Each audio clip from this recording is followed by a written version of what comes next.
So we got Jam On. All right. My name is Julian Purdy, and I'm a developer in Austin, and also I love music a lot. So I listen to a lot of music. And so I built this product called Jam On, which is a music app for the iPhone.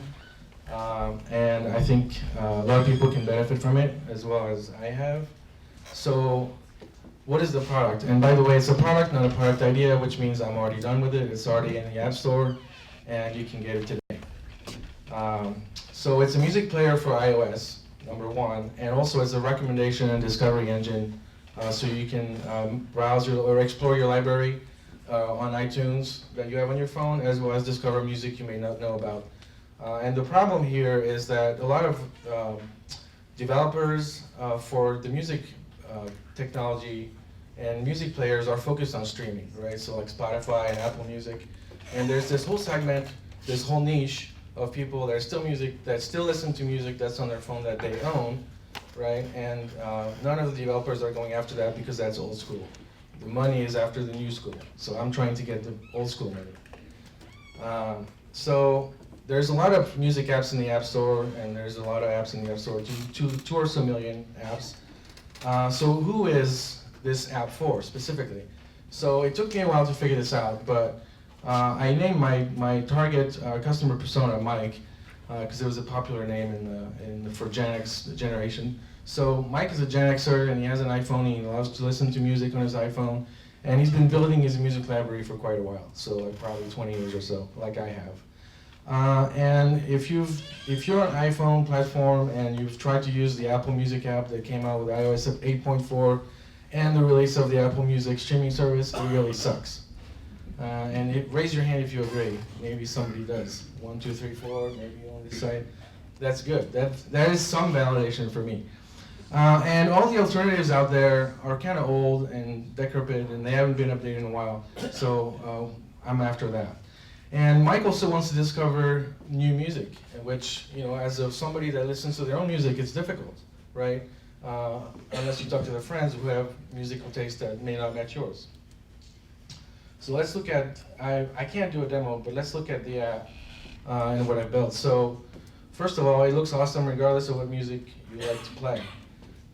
And the two benefits that it really brings, number one is it makes it really easy to browse your library and as well as search for the perfect song for that perfect moment.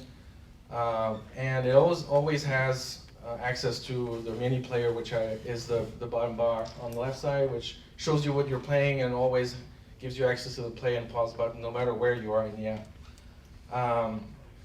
But the big thing that it brings to the table is that it keeps track of what you play. So for every time, no matter what music app you use, every time you select a song, every time you select an album, you tell that app what you like, right? So shouldn't that app make use of that data and kind of give back some value to you in return? It should, of course. So that's what Jam On does. So I'm going to go through a little bit of an example. So Mike was listening to some Nirvana, and he was listening to some White Stripes because he likes Detroit music like I do. And so these are the two last tracks that he played. One was Dive from Nirvana, and the other one was Blue Orchid. So what the app does is it suggests you things that are in your library that you already own that are similar to that, number one, so that you can explore things in your library instead of only listening to the same old stuff you always like, your favorites, and kind of get in a rut.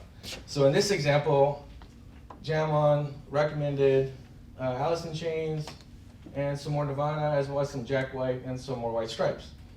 And the more powerful part of the app is that it also helps you discover new artists. Not new in the terms of they just really newly released, but new to you, which is a much more powerful than new stuff that you may not care about. So in this example, the app recommended Hole, which is a band related to Nirvana, and The Dead Weather, which is a band related to the White Stripes. So I'm not going to show you the screens, but from there on, you can go buy the music, you can listen to it for free, previews, you can read the biography of the artist, and so on and so forth. So all the popular music apps, I kind of taken a sample here to show you the pricing as well as kind of the download data, which is estimated, right? All of this to say that Jam On provides the value of at least 2 of these apps combined together for a competitive price of $3.99. And from a revenue perspective, I also get 7% commission on linked iTunes sales for people that still buy music on iTunes. What I'm here for is I'm looking for somebody like Mike that is a marketing genius for app store optimization and then search engine optimization and stuff like that to help me get this thing off the ground. Right now I don't have much traction, and this is a side project for me. I work full time and I want this to be a side project for whoever is interested in helping me out. That's it. Good.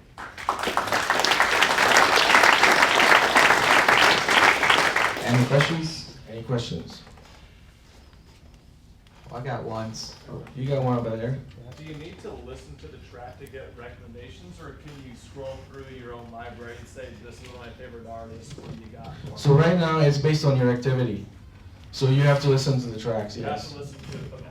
Yeah, you do. But there's also a search function, so you can search for anybody in the app, and then it will pull up their songs and their bio and so on and so forth. So I think that discovery part's really cool, but if you have to listen to the track, maybe there's some functionality you can make to say, this is one of my favorite artists, what do you recommend?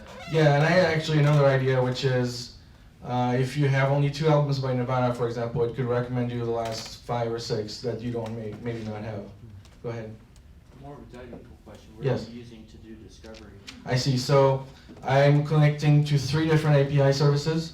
One is Last.fm, which is just revamping their whole service right now.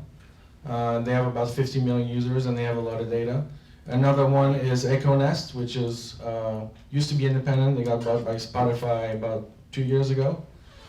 So I don't know what they've been up to because now they're kind of in the confines of Spotify. And then it also connects to the iTunes service as an API to provide the connection to the iTunes store. Yes? How many users so far? Not very many, not enough. Less than 100. But it's been out for about a month, and it's really, really hard to find in the App Store, which is why I need help. Yes? I'm just curious, have you ever used the Google Music app, Google Play Music? No. Because that's actually why I fell in love with it the most, is that you can upload up to 20,000 of your own tracks, Uh-huh.